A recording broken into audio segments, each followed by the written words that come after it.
And thank you all for braving a post-storm day. The roads are still pretty treacherous. Everywhere I go, I don't drop the barometric pressure quite as much as yesterday, but we try. So I did title this very provocatively, and I don't use suicide lightly. Having worked on a suicide cluster in my community, I don't like it when people use words like this lightly. So professional suicide for me really is a cultural event that's happening right now that we have a chance to recover from. But it has important implications for the future, not just for medicine, although I've titled this about medicine, but for the whole healthcare workforce and for our patients' experiences. So I'm going to dive right into what I'm talking about. So between 2016 and 2019, several states passed laws about the utility of continuous certification. So the states in blue have made it illegal to use maintenance of certification as a condition of licensure, and the states in orange have made it illegal to use maintenance of certification either at all or at least as a sole criterion for privileging and credentialing. So the thing that is supposed to be a signal from the profession that a physician is competent and able to take care of patients safely cannot be used as a criterion for whether you should be able to work in a hospital. This is working against our self-interest. It's working against professional self-regulation, and it's toxic. And so these are the states that actually have passed laws, and these are the states that either have pending laws in orange or have had laws come up and be killed and not reintroduced yet in gray. So this is a national phenomenon. It has some real reasoning behind it, but it is physicians shooting themselves in the foot. And it's interesting, if you watch the Tennessee debate when the bill was first introduced, the year before it was actually made law, if you listen to the attorney legislators in the chamber, they're incredulous. They're saying to the physician legislator who introduced this, well, are you saying you want to dumb down your standards? Are you saying that you want to have a lower standard than you have now and maybe even lower than we have in law? And it was this iterative conversation of trying to defend the point that really said, look, the public will get this. The public will understand that this is a lowering of standards. So that's what I'm talking about. It has the real risk of killing professionalism and professionals. And I'll talk about a little bit more, not just about why that matters, but what it looks like. And it comes out of a reaction largely first towards the American Board of Internal Medicine because of some changes in policies about continuous certification that affected the grandfathers, the folks who once they were certified never had to sit for an exam, and then people who came after them who had to, on a periodic basis, recertify. So there was an inborn conflict there, and then when you tell the grandfathers that, oh, by the way, you're going to have to now do this, it creates a real problem at the personal level. And so you saw this come out in Newsweek, The Ugly Civil War in American Medicine, Boarded to Death by Paul Pearson in New England Journal, the role of maintenance certification programs and governance and professionalism, actually making the case for why we should change it to make it more responsive to professionalism. Pieces coming out in the Washington Post and New York Times. And this was us arguing with ourselves, but when I started to take notice and got really concerned is when, you can't see it at the bottom, but Dr. Lou Sandy, who's at United Healthcare, said in a public forum, you know, we can measure physician quality and we're not going to require certification any longer. You know, your processes don't have value for us because we have data that would enable us to make judgments. That's when we get into trouble. You know, when people start walking away from certification as a criterion, it has no value and therefore it doesn't contribute to self-regulation any longer. So these are the messages that we're starting to hear, not just from our own internal audience, but from stakeholders. And so the risk of that, again, there was another kind of debate that happened in the viewpoint and commentary pages of JAMA. Dr. Johnson made this criticism that the risk is that there are veiled attempts to lower professional standards. I'm not sure they're so veiled anymore. But it's an effort to retract on the standards so that, you know, because physicians have this intrinsic fear of failure and associated with that shame and loss of their ability to practice and their livelihood, has a lot of high stakes attached to it. But those high stakes are the standard that we hold out to the community, to the population, that we mean business when we say we're going to regulate ourselves. Matt Winnia helped me understand this a little bit, but Dr. Cardenas, in a response to that very viewpoint, basically made the case that the boards are not self. So the profession sets up a process for self-regulation that is about peers setting standards and holding their peers to those standards. And now they say, you are other. You're one of those external forces that we are burned out by, that we're affected by. You're not us. And I call this an autoimmune illness because we're not recognizing our own tissue. We're not recognizing our own body, and we're having a response that's causing inflammation. This is the real problem. And Matt, thank you so much. He really helped me understand that this is about individual autonomy and liberties versus the profession's autonomy and liberties. And we're getting conflicted about my autonomy being treaded on versus the profession being held to a standard and having autonomy as part of the social contract with the public.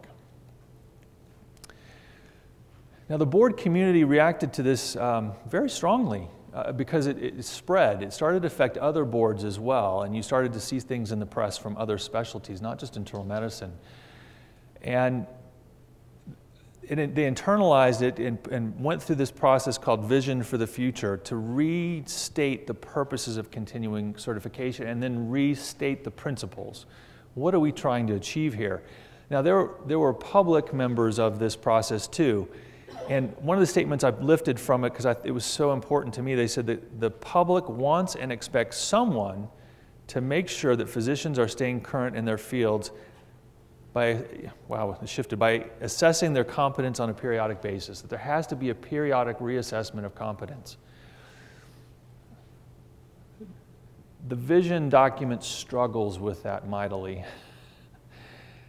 So right now, maintenance of certification or continuous certification has 4 components. There's a summative, basically, is your knowledge base adequate? Are you competent in that way? There's a formative self-assessment process. There's a performance improvement where you evaluate your practice and make improvements. And then there's a professional component, but largely is, have you lost your license or have you demonstrated some other really egregious unprofessional behavior? The vision statement says that summative piece, we're not sure what to do with that. So we're gonna say the summative function now is a function of the other 3. So if you're doing your formative process and there's some spin-off of data that we have trouble psychometrically evaluating for competence, if you're doing your professional development through CME, if you're doing practice improvement activities, then that somehow aggregates into a summative evaluation. And that's how we're going to respond to the public's demand for that. The psychometricians go, how do I score that? How do I say, based on that, this person's competent and that person is not? Because there's no way to standardize it, at least not yet. We haven't figured it out. So the real question is, does this meet the public's expectation? Do we meet what the public members said to us about the importance of this? And I'm not sure. The board community is going to have to wrestle with this for a while longer, and I think begin to look outside of their internal audience and stakeholders to say, is this meaningful? And basically the test of that is, does this standard get used? Does it get used by hospitals, by insurance companies, by Yelp? I mean, is there some other process that the public uses to say this person is someone I'm going to trust with my health care? Now, just to throw in a little bit of data about, why is it important to identify the low performers? If you set up a standard that everyone passes, does that create a real risk? So the American Board of Family Medicine looked at data on people who had disciplinary actions or malpractice cases, and then looked backward to see, were they ever certified, or were they certified and lost it? And what we found is that people who were certified at the time of a disciplinary action, people who were ever certified were 1/3 as likely to ever have a disciplinary action. They were 75% less likely to have a severe action and 90% less likely to have a severe action taken against them by the state licensing board. And if you were never certified or lost your certification, then you were almost 4 times more likely to have a very severe action taken against you, because your performance rose to the level that it was noted by the state medical licensure board and they took action. Those are pretty important. Now these folks are about 3 to 5% of the physician population in any specialty, at least based on our prior process of summative evaluation. Now, some of them lost their certification for professional reasons or just because they stopped participating. But the summative function that we do is by and large the way that most of these folks lose their certification. So there's a need to identify these low performers. And by the way, this was reproduced by 2 other specialties independently. So at least it holds up across 3 of the bigger certification boards. And we have some evidence about other professions that have experienced this problem. So financial planners, until a few years ago, most people presumed they were our fiduciary. They were operating on our best interest. Well, it turned out that wasn't the case. Most of them were operating to the best interest of their employer or to the financial group that they belonged to. And so, can you just imagine opening Consumer Reports and saying 4 questions to ask your physician now to make sure that they're representing your best interest? The other group of professionals where this is played out is with clergy. So, and it's certainly been in the paper a lot for over a decade now in the Catholic Church, but you're starting to see it in other clergy too. And so, and it's not just in religious entities, it's across all kinds of institutions now. There's been bad behavior for a long time that have caused an erosion of trust by the public in some of the people who they need to trust in those relationships. But even more importantly, it's had an effect on trust in institutions. Now that will naturally bleed into healthcare, and you're seeing it, particularly with millennials, some bleed over of institutional distrust. So it doesn't behoove us to fan the fire and to say that we're stepping back from our standard is my point. Because when trust is so central to healing relationships, that when it's lost, it's extremely hard to regain. And when everyone needs health care, that's an important issue. And it's hard to believe that if you look back just 17 short years ago, there was real harmony around this. So the American Board of Internal Medicine and their foundation, partnering with the membership organization, the American College of Physicians and their foundation, in fact with their colleagues in Europe, put together this thing called the Physician Charter. And it was important because it had 3 principles and 10 commitments to about professionalism. And number 1 in the commitments was competence. This ability to say that this person has some basic fund of knowledge and is safe to take care of people. Again, what the public said was really critical in the vision statement from the ABMS community. So we had harmony around the 17 short years ago, and now we're in a real state of chaos. I don't want to pretend that the Center for Professionalism and Value is some kind of solution to this. It is the American Board of Family Medicine and its foundation's response to what we see as a real breach that someone needs to step into. As Frank said, we don't have medicine in our name, much less family medicine, so we're really looking to bring in people from nursing, from pharmacy, from physician assistants. This is a problem that we all share, and we need to figure it out together so that we can work together in a professional way. So the center was designed very purposely in that regard. I also don't pretend that our aims are the only aims, but these are what we're going to work on to try and step into that breach. And I bring it up particularly because I'd love your feedback and I'd love collaboration. That's part of the reason I'm here this week, as Frank said. So we're really focused on testing the state of the social contract between health professionals and the public. What does it look like today, and what are the expectations, and what are the behaviors that people look for, and how do we hold ourselves accountable for it? We want to identify the relationships between burnout and shame and professionalism. We want to talk about the commoditization of healthcare professionals and what that does to professionalism. We're in a value-based healthcare system. We're going that way very strongly. So what is the alignment between the measures, the things that we are judged for payment and other reasons? Do they align with what we intrinsically believe to be our professional obligations and duties to patients, and even what we do for patients? If it's not measured and it's not paid for, I'll talk about this in a minute, it often goes away, or at least gets crowded out. We want to talk about how the health system often trades on our professionalism, so they don't give us enough resources, but they either give us data to suggest that we have a gap, we need to fill it, and so we're intrinsically motivated to do that, or they push us to do it, and it really causes some sacrifice of our well-being or our financial solvency. And then finally, this interprofessional concept. How do we bring other people, other healthcare clinicians and other people in our workspace into the discussion of professionalism?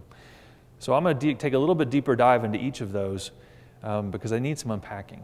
This concept of social contract, I want to be careful because we throw it around a lot, but sometimes it doesn't always communicate. So it's a quid pro quo. It's, we serve our patients with competence and altruism and self-scrutiny. In exchange for that, we get autonomy and respect and social prestige and financial reward, and in many ways we're left alone to regulate ourselves. So you have to have both the accountability and what the public gives to us. So intrinsic motivation around the social contract is this idea of this is part of who I am. And we get letters at the ABFM routinely from physicians in their 90s who are apologizing, saying, I'm not going to sit for the certification exam this year. And this is really hard for me. I haven't actually practiced in 15 years, but this is who I am. This is part of the definition of who I am. And so I'm motivated to assess my knowledge, my gaps, and commit to lifelong learning and competence demonstration. That's kind of the high rung of Maslow's hierarchy for professionalism. I'm motivated, it's who I am. Then there's the kind of respect for our ability to self-regulate. So it's not that it's other. It's that we set our standards. We hold ourselves accountable to it for our behaviors. I get that. I respect it. I know I might get called out for it, but I'm willing to subject myself to it because that's what we do. And then I think more importantly, kind of on the lower rung, is the respect for the fragility of the social contract. The fact that when you lose trust, it's really hard to get it back. So this is kind of where I'm hoping that we can turn things around to say, hey, you know what you're about to do? You probably don't want to do that. That doesn't always work with my kids, but I'm hoping with adults it works a little better. So in terms of the state, we're doing a study of patients and clinicians and employers of clinicians to try and understand, what does the public expect? Do they believe there's a social contract? Have they lost trust? They used to believe it. What do they expect when they think it's operating well? Asking the health professionals in that space, what are your responsibilities, and are your peers and the standards they set other, or are they part of your identity? And then looking at employers and health systems and payers is, what's the business case for you? First of all, do you understand social contract? Do you understand that professionalism has value to patients? Do you understand it translates into better outcomes? What's the business case? How do we communicate this to you so that you're in, so that you want to support this?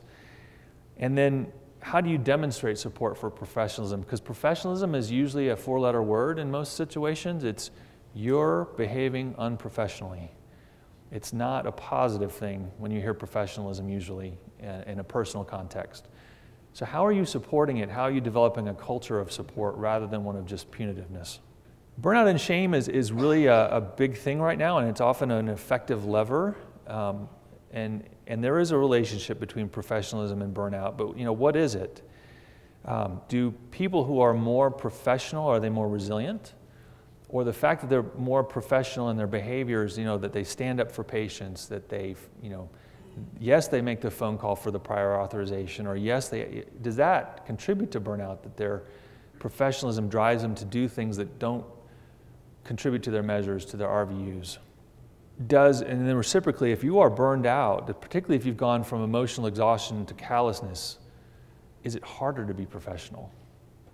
How do we help you recover not only your burnout, but how do we recover your sense of professionalism?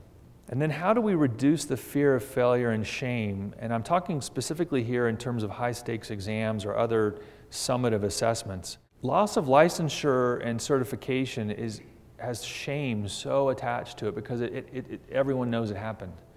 You suddenly can't practice, or you suddenly are no longer eligible to take care of those patients, or you're no longer able to go to that hospital. It's a big deal. I get it. I get it, especially when I'm studying for my boards. And it motivates me. And when I come out and I find out I passed, it actually also contributes to my feeling that, hey, I am competent. I'm a good physician. How do we harness that aspect of it and not the fear of failure so long? So one of the things we did this last year at the board is said, we're waiting 6 weeks to tell people they passed their exam, and the whole time they're worried, they're stewing, they're talking to their friends about this. Remember that question? That was a crazy question. I'm sure I missed that question. 93% of them will pass the exam. The two people kibitzing about that terrible question, and they're both so anxious, they both passed, probably. So can we turn that around in 72 hours? We were actually angling, can we just tell them before they leave the test center, hey, you passed? Because psychometrically, we can pretty well predict who's going to pass with the margin of error. And unless you're in either that lower threshold or buffering that lower threshold, we can say with pretty good certainty, unless something's changed, unless you have some early dementia and don't know it, or something's fundamentally changed about your health, we can say with pretty good certainty you're going to pass. So let's tell you within 72 hours. Let's take the worry off the table. The people who don't get the notice that they passed right away, that we're going to have to take a little bit more time they get quiet. They're not kibitzing with their friends about not having gotten that notice. And the objective is not to make them quiet. The objective is not to fan the flames of angst and shame and anxiety that doesn't need to be there. Because frankly, as I put down here, some people should lose their license.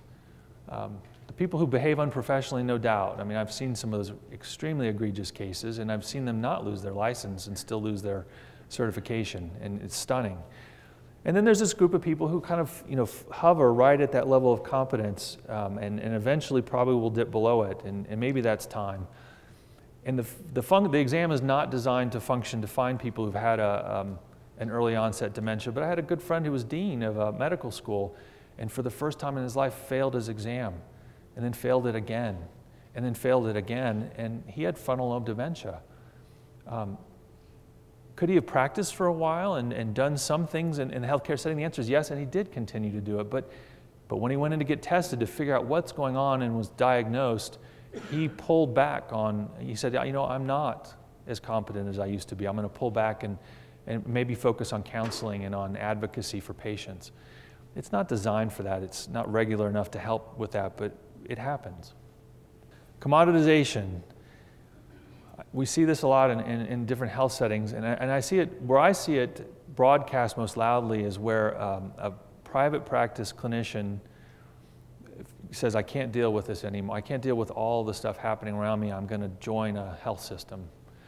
And suddenly they're being moved around, or their clinic structure is being turned upside down so that continuity is no longer as viable or respected.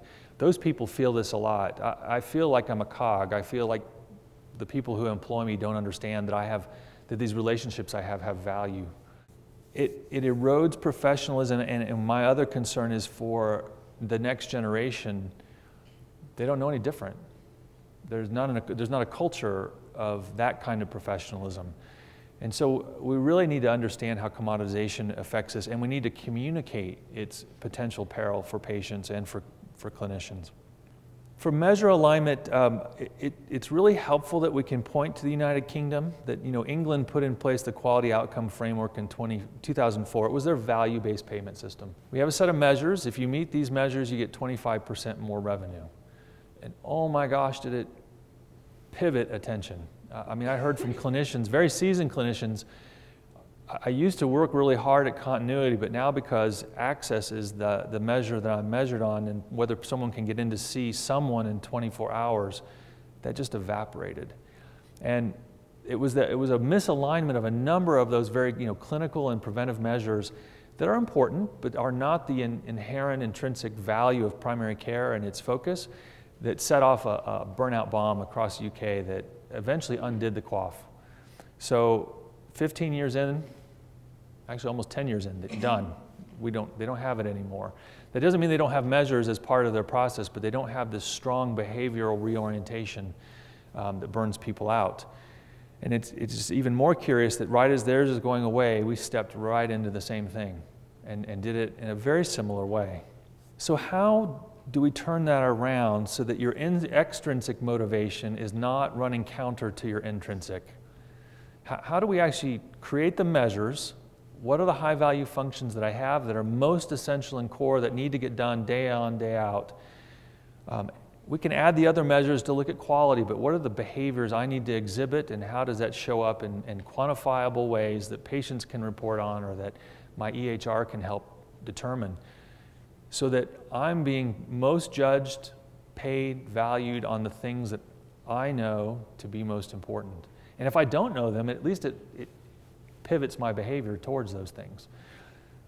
There's an opportunity here. So the quality payment program is, I like to call it a winners versus losers payment program. It is not actually about quality. There's a fixed pot of money, and you are measured on your quality to decide whether you get bonus or you get penalized.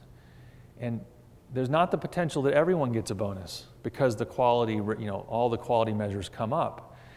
And so it drives behavior in even stranger ways. And if you get all the boxes checked, you get 9% more. The level of effort to get to 99 to 100% on measures is enormous. It takes an amazing amount of energy to chase down every last patient to get something done. And even then, at 99 to 100%, there are probably patients who that wouldn't be the thing they'd choose today. Or in fact, that would be harmful to them today, but because the pressure is so intense to hit 100%, it's a real issue. And you should know at the quality payment program, everyone was reporting on just 6 measures.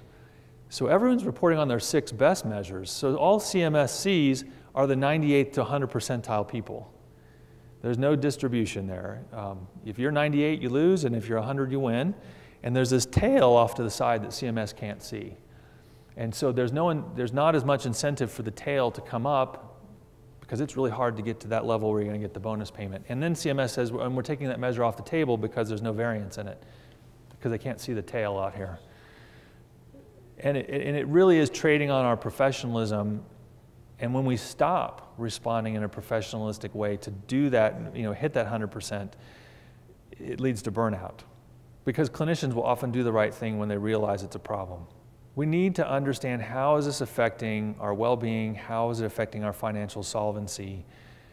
And then we need to figure out, how do we focus advocacy around this? So CMS is actually has heard in spades in this administration that burnout is a significant issue and that over-measurement and paperwork. But our tendency in advocacy is, okay, let's just narrow the number of measures down to things that we routinely measure. Not, let's measure the things that we know are important and valuable, that even if they're difficult to capture. And so the advocacy, I think, tends to lean the wrong way. And it's not going to help the issues of burnout or financial, well, it may help financial solvency, it won't help the well-being issue. So back to that kind of fundamental thing of us shooting ourselves in the foot in medicine around professionalism.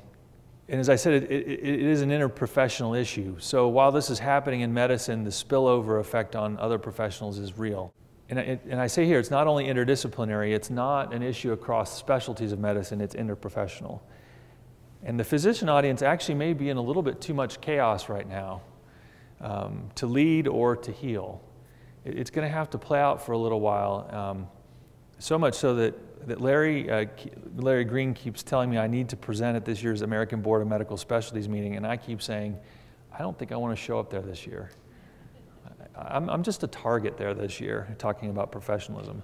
But we do need to recruit nurses and pharmacists and PAs and others into this. And our advisory board for our center has these folks on it. We need help from them in readdressing the social contract. Nurses often have more contact with patients than we do, so help us understand what it means from your perspective and what it looks like. Can we agree on the promises that we're going to make to the public and the promises of what we're going to deliver and hold ourselves accountable for it? And then can we agree on how we'll hold ourselves accountable for it so it's not other, it's us? I think they could really help the physician audience get back to where they need to be if we can agree on that outside of medicine. I like to bring this back to history too, that if you look at the start of the certification boards, the first ones in ophthalmology and OBGYN back in the early part of the 20th century, family medicine didn't really set up as a specialty or set up its certifying board until the late 60s, and it was because of Nick Pisacano. Nick Pisacano said, let us not be drawn into mediocrity or the spirit of the mob, but rather recapture our unique place in society.